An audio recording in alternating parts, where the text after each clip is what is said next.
At this great moment, I pray to God to allow me to stand beside those who need my help, love and care, to allow me to everybody's joy and mitigate everybody's sorrow. If I cannot cure a patient suffering from cancer, I wish I could mitigate his pain by giving him as much love, care and comfort as I can, so that he can endure and face bravely what lies before him. I could never think that I shall be able to combine my hobbies with my profession. Never did I imagine that my interest in music, dance, painting, composing of poems and recitation will one day help me to make friendship with children. It never takes long to make friendship with children, and patience helps me to unburden the minds of the adults. Children and adults seek my company as much as I can. I get reassurance from such ties with them. The more our civilization advances, the more complex our life becomes. Added to each good for our use, we must put all our efforts to bring back our simple life, where we can at least keep a day in a week or month free from hurry and busy schedules and devote ourselves to the service of those who are encompassed by boredom and monotony at the old age homes. Can't we do something to alleviate their suffering by giving them a patient hearing and a few hours from our precious time?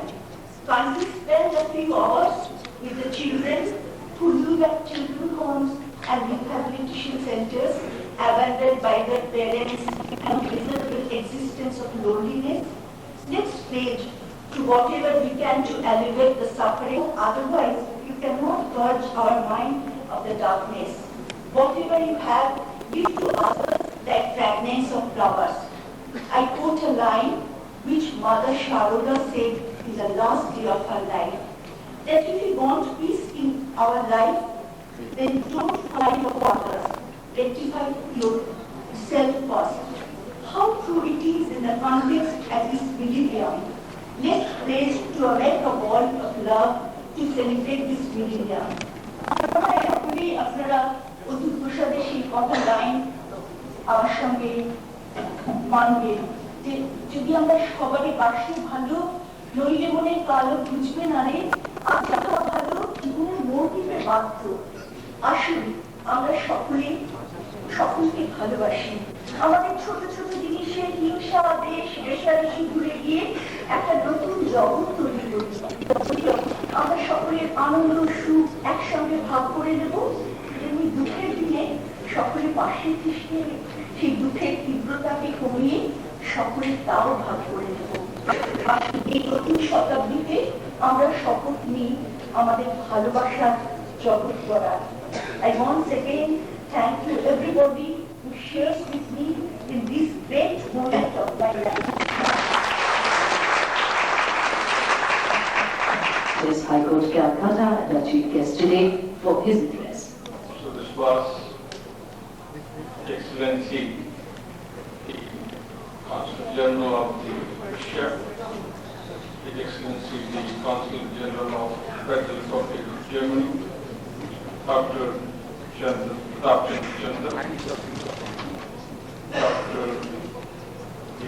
Dr. Agrawal, my friend, my brother Mukherjee, ladies and gentlemen, it's my side privilege to be here among you all, and I'm grateful to Dr. Agrawal who organized this international seminar by bringing together all the world-known speakers to this house to debate on the alternate system of medicine. Friends, of course, I know more about law than about the medicine, but each one of us in this world cannot escape the melodies of life. And its unique identity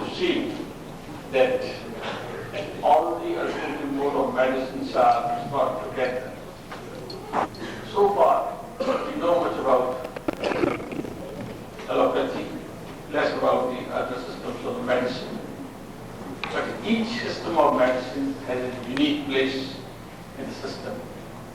Sometimes you find maladies are very effectively taken care by Ayurveda, sometimes Unani medicines, sometimes the magnetic therapy, and sometimes homeopathy. The patient only feels happy when his malady is treated, be it from allopathy or be it from any system of the medicine. Therefore, all the persons who are practicing allopathy or any other mode of medicine, you are giving a great service to the society. And therefore, I consider that all the doctors are next to the God, because each human being has his own sufferings, and all these sufferings can be elevated either by the blessing of the God or by the very soft and very sympathetic treatment by the doctors, be from any branches of medicine. One of the most important things that I look in the doctor is the sympathy and soft touch towards the patient. If the doctor is a soft-spoken, very mild-mannered patient, to the malady of the patient, then this feeling to his doctor, who can give him a patient listening and advise necessary or recommend necessary treatment. But the first and foremost is the patient hearing, a sympathetic ear. That is the hallmark of a good doctor. If the patient is given this soothing approach and held out a hope that yes, your malady is treated, then that automatically generates a sense of satisfaction, sense of feeling in the patient that yes, my malady can be treated, and that gives him a sufficient strength to fight the malady.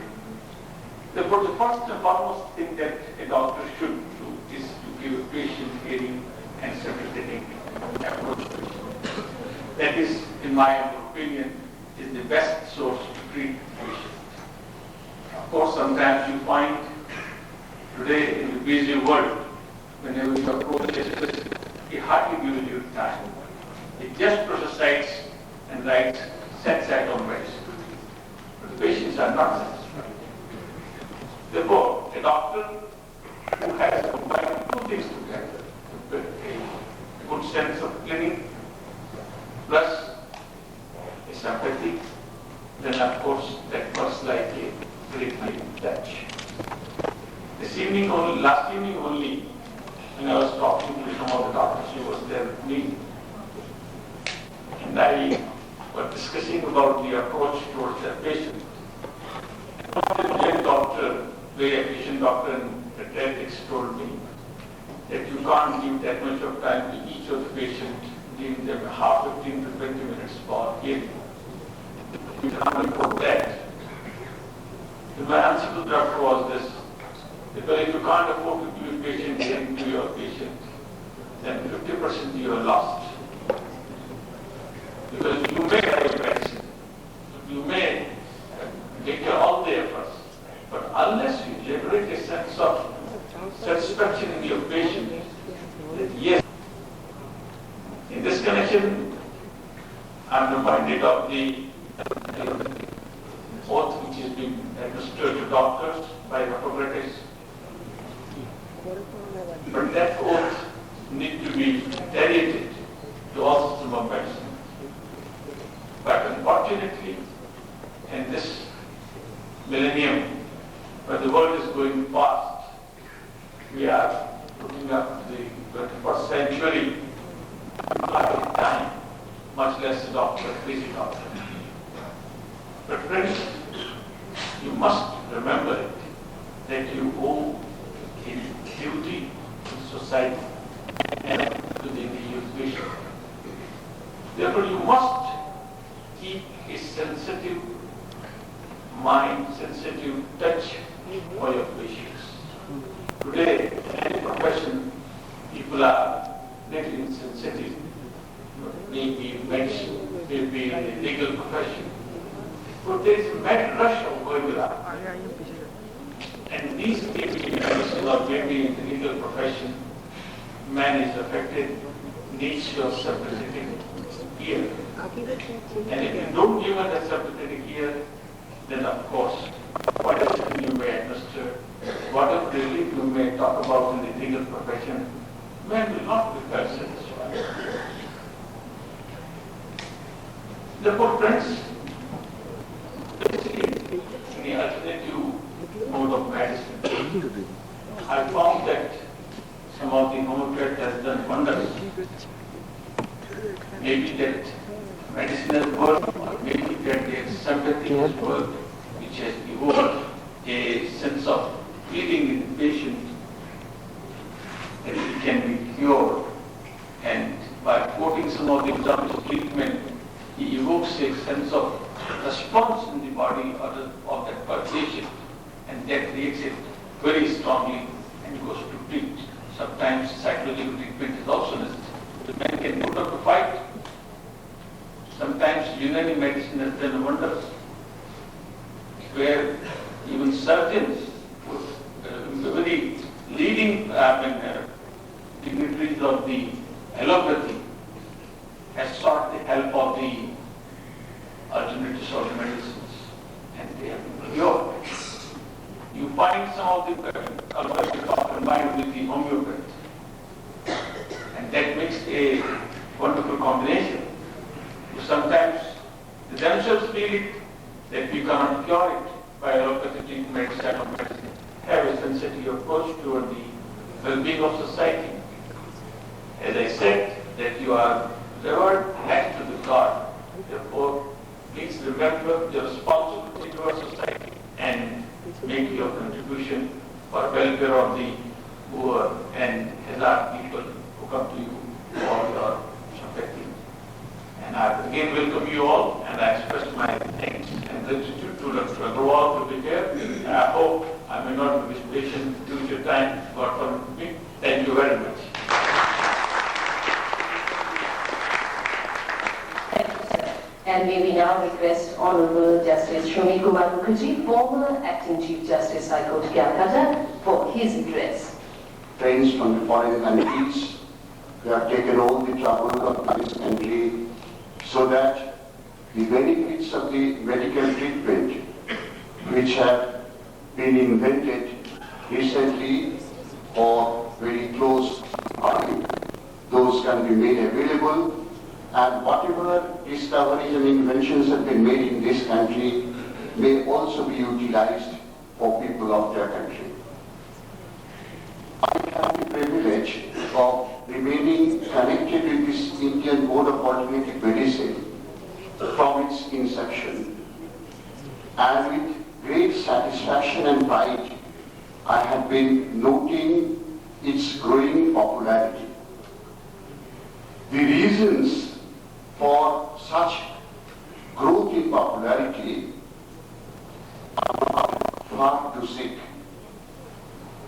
In the first place, as since there are experts, I am one of the patients community, but even then by attending conferences and seminars, I have been able, for my interest and also for interest of all those whom I love, some materials and information about alternative medicine. And that's why I can say that what I have been able to gather and decipher, that all system of alternative medicine really differs from orthodox system of which comprises allopathic treatment. In the first place, in that it has a holistic approach. It not only tries to strike at the root of the disease, but also it creates an environment in the body of the patient so that all aspects really come to the aid or expedition of the cure itself.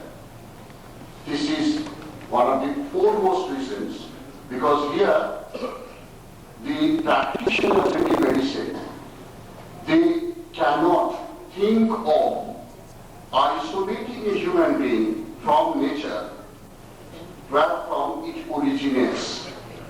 Therefore, the basic element in the curing system practiced by such practitioners is that cure must be natural.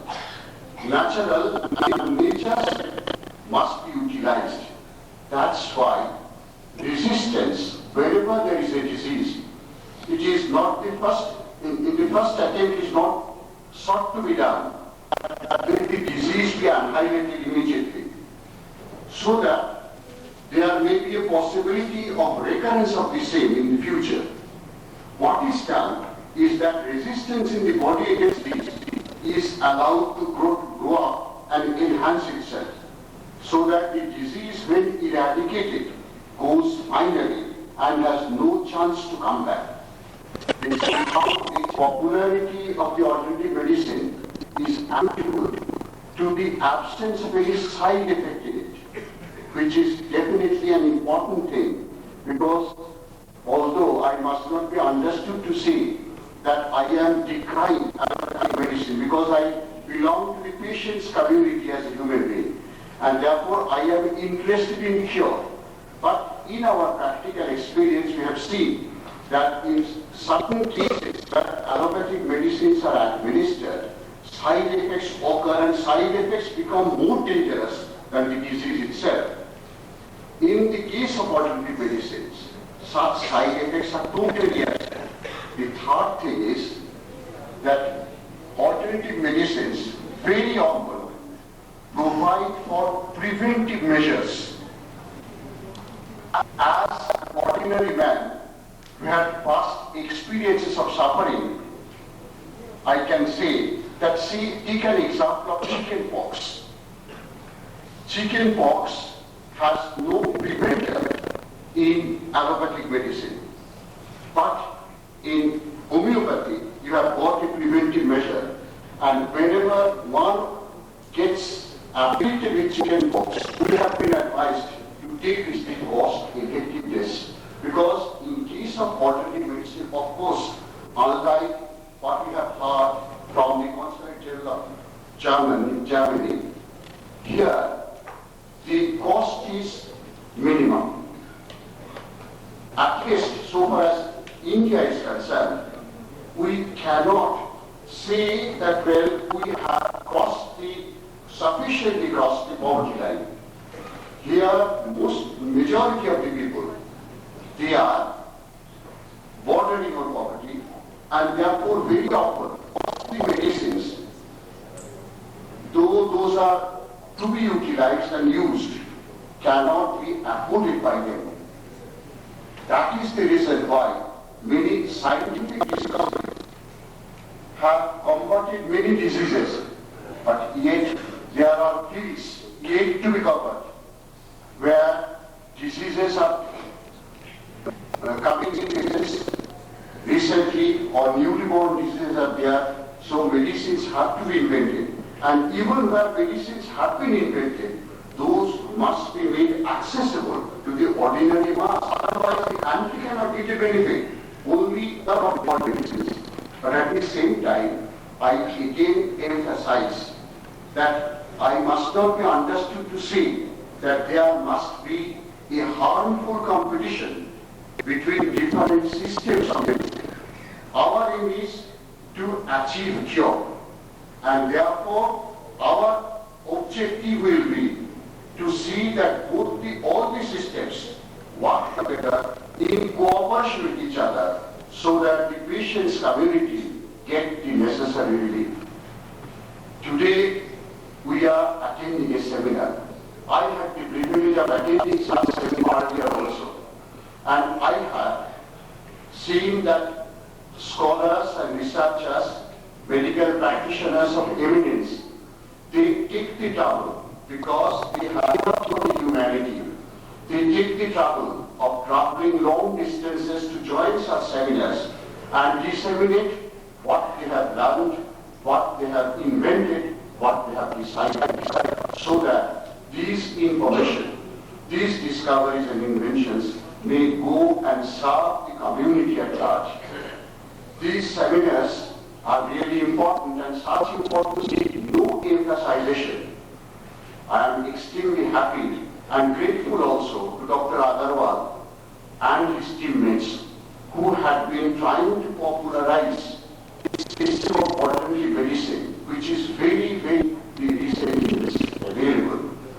I am really proud to express that their contributions to the growth and use of alternative medicines will ever into God that this attempt being noble, his blessings must fall on all the organizers in abundance. Thank you, Honorable Mr. Justice Shami Kumar Mukherjee. You will be surprised to know that Honorable Mr. Justice Shami Kumar Mukherjee is also a recipient of Doctorate in Science honoris causa by the Open International University for Complementary Medicines for his untired contributions in complementary medicines. He has been associated with the Indian Board of Alternative Medicines since its beginning, and he is one of the senior-most patron of this organization. May I request you to give a standing ovation once again, please. Mr. Justice Shami Kumar Mukherjee. Thank you all. Thank you. And now may we request His Excellency the Governor of Nagaland, Shri O.P. Sharma, for his address. Excellencies, dignitaries, and distinguished invitees, participants from all over the country and other countries. I thank Dr. Agarwal on this occasion, though I'm a little embarrassed being the layman among the experts, but this has been a very rich experience for me. I congratulate him and his colleagues for the wonderful organization of this conference. I further congratulate the recipients of the Millennium Award. We started the proceedings with lighting of the lamp. This is very symbolic and significant in our culture.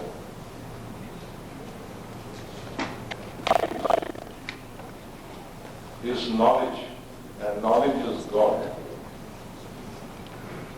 Justice Mathur mentioned doctor being God.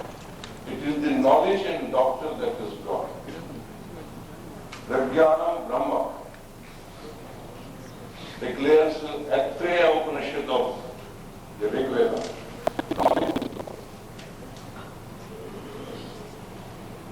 The ancient most prayer of God, lead me from darkness to light. That is the importance of lighting a lamp. And here all of you have gathered, and I'm sure you benefit from cross-fertilization of the ideas. Dr. Vishwas did mention, but this nomenclature of alternative medicine does not sound proper. These are traditional systems, these are the ancient systems, these are the new systems. And these are as old as various civilizations. The Egypt has a recorded history of a system. 3000 BC. They have developed a code also, much before the code of Hippocrates. And the code of course figures in a condition, the rate of if a patient died during a surgery at the hands of a surgeon, his hands were cut. That was the punishment given to a surgeon. Of course, if a slave died, then the doctor was required, the surgeon was required to substitute the slave, give a substitute to the master. Ancient Babylon had developed its own system, where every man in Babylon was considered to be a physician. And a patient, when sick, he was placed in the streets of Babylon so that told us their civilization. And these systems were linked to the basic philosophies of those societies. Chinese system being linked to the philosophy of yin and yang.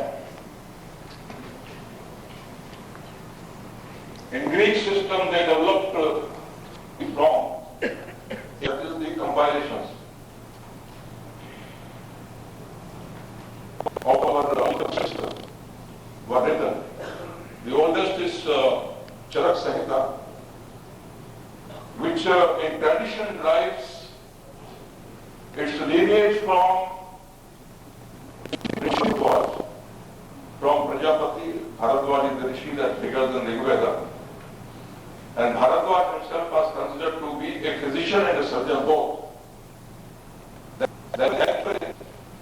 And then to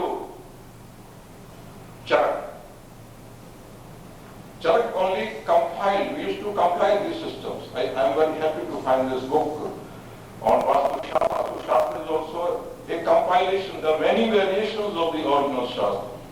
And the one that is believed now, I have not gone to the book, is by Dr. by Rajapur, who compiled it in about 12th century.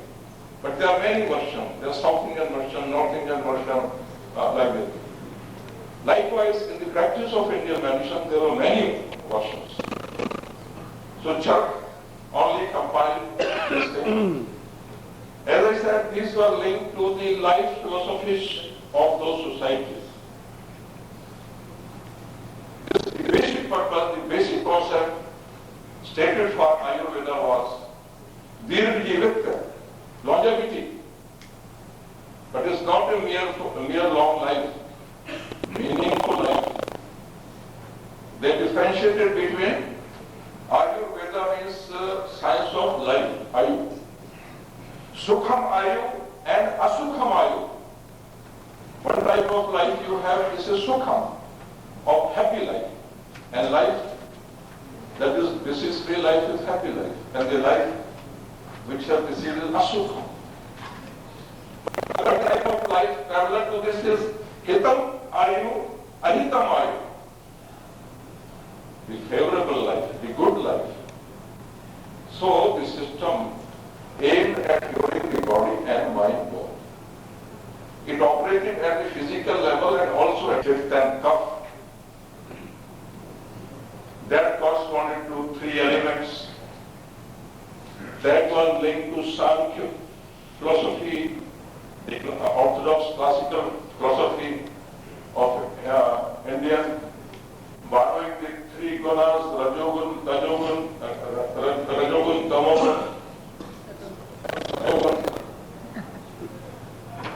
linked to that, finally linked to the five bhutas, five elements.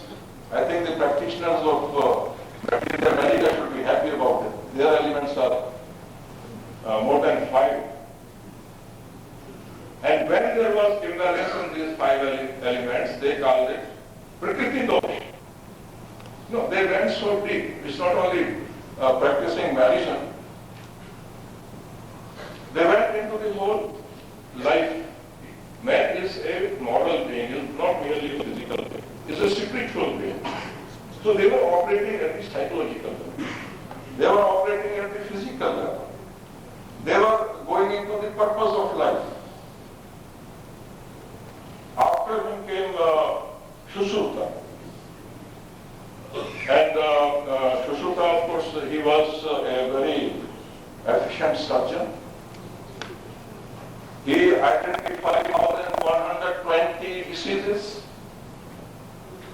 He identified 670 medicinal plants. There were many more, but I think in the area where he was living, there were only that much. Church had identified 500 medicinal plants. Many more plants came later on. But one thing that is clear, even though they were linked to the life philosophies of the ancient civilizations, the origin was in the folk medicines, the type of medicines practiced by the common people. When the physician has not arrived at the scene, this they did through observation, through practice, experimentation. And even the modern science has benefited not only from the traditional sciences but exploration, observation, accidents. Talking of accidents, I believe this well-known medicine, asthma, a Bengali gentleman being a chronic patient of asthma, he was given tea. His servant, by accident, boiled cockroach in it, and that gave him immediate relief. And it became a world-famous medicine, Batista orientalis. The numerous such medicines discovered by accident, by observation. In people crossing the Andes, they used to chew cocoa leaves, and they never suffered from high altitude sickness. But all others who just went like that without any acclimatization, they used to suffer from high mountain sickness. So then doctors started observing what is this, what is inside the cocoa. This is how they later on synthesized made a synthetic drug which is a well-known derivative now. Also experimentations. And what is alternative today, tomorrow it will become authentic. It is already becoming authentic. There are numerous Ayurvedic medicines which have been adopted by allopathic practitioners, and these are being adopted. There are traditional names like ginseng, which has become a world famous name. Our ashwagandha has become famous name.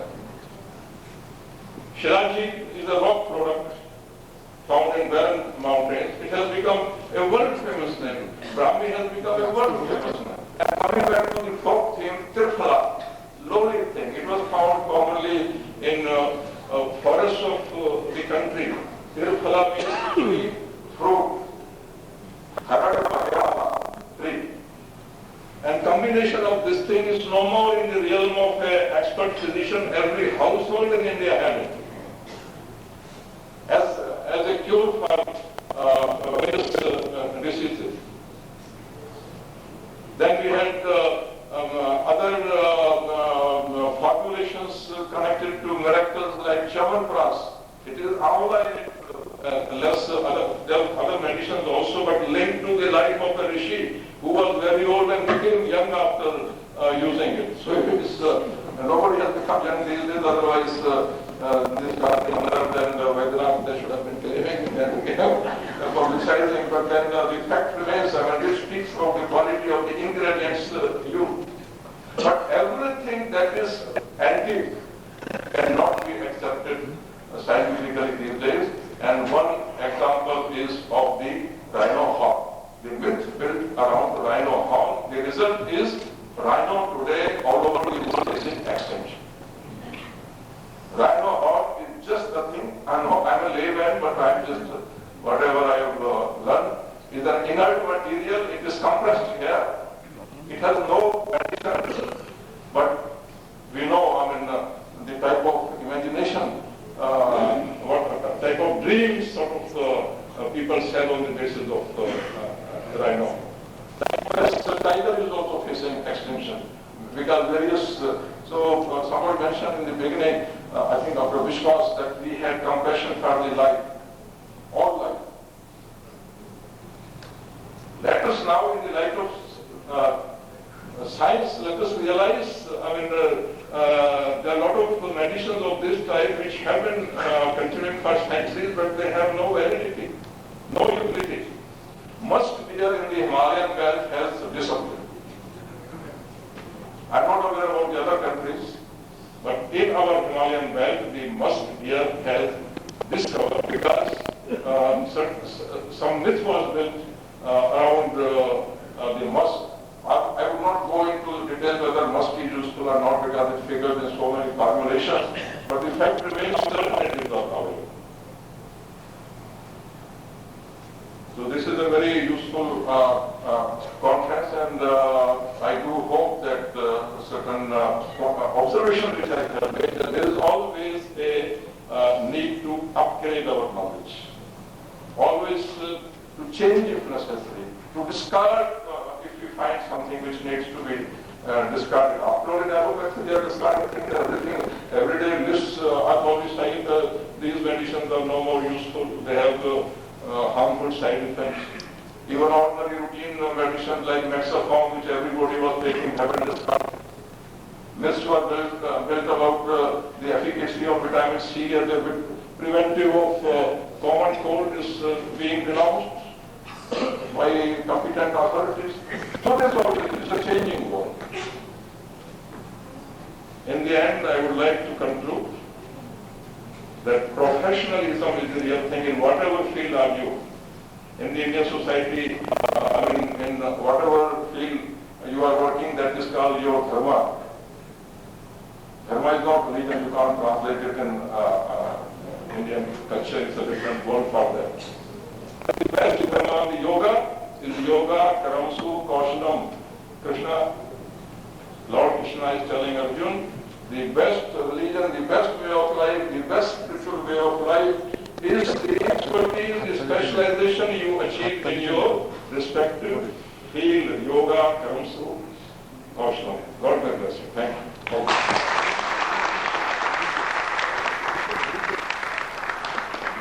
Thank you, Haji Saran Singh, for your wonderful speech. We are really very much honored, very much inspired, very much encouraged by your words of honor for all the delegates here in Calcutta. Sir, I beg to differ with one point. You quoted here that I am a layperson. I cannot, and even all the audience, those who are present here, will not support your disclaimer that you are a layperson. No, you are not. You are the most learned personality in India so far as the Indian culture, philosophy and tradition goes. So far that you have been the Director General of Police in Punjab. You have a keen interest in the various sections of human life. You are a keen mountaineer, you are a keen horticulturist, you are a keen painter and whatnot. So, in spite of all these qualifications, achievements, how can one say that I am a lay person? I cannot, sir. This shows your vinaya, what we call in India. We, on behalf of the Indian Board of Personality Medicine, express our heartfelt thanks and gratitude to the His Excellency for taking time all the way coming from Nagaland to address our dedicated servant. Ladies and gentlemen, we can only express our gratitude to all our distinguished guests present here by presenting them with mementos just marking this occasion. May I request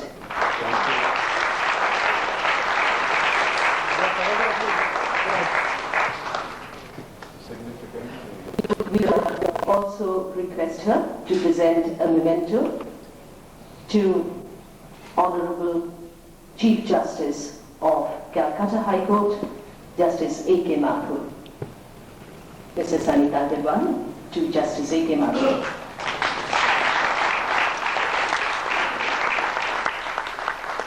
we would like to present mementos to all our other distinguished guests on the dais. Honorable Justice S.K. Mukherjee, former Acting Chief Justice, High Court, Calcutta, Dr. Pratap Chandra, Union Minister for Education and Social Welfare, all our other distinguished guests on the dais.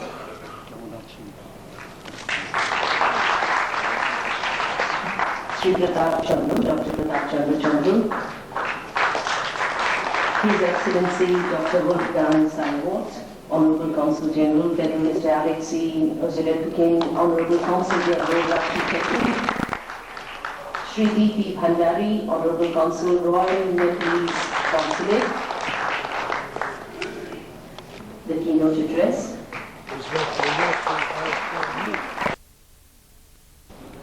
To Dr. Agarwal. That will be presented back to Mrs. Agarwal and back to in the capacity of one